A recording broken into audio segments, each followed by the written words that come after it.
Hey guys, in this video we're going to take a look at how you can assign the background sounds shortcut to the action button on the iPhone 15 series.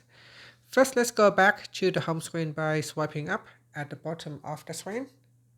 And on the home screen, tap on Settings.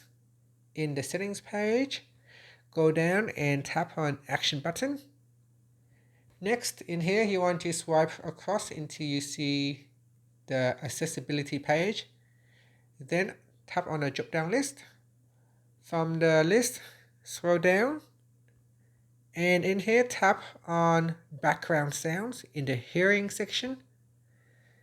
Now the background sounds shortcut has been assigned to the action button. All you have to do from now on is press and hold on the action button. This will allow you to turn on background sound. Or press and hold on the button again to switch it off. If you need to change the background sound, you can do so from the settings screen.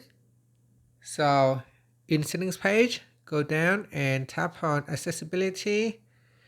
Then we go down and tap on audio section. So we need to find audio. So audio and visual, so tap on that and then tap on background sounds. And in here, you can change your background sounds to rain, stream, ocean, dark noise, bright noise, or balanced noise. And that's it. So after that, we can swipe up to go back to the home screen. Thank you for watching this video. Please like and subscribe to my channel for more videos.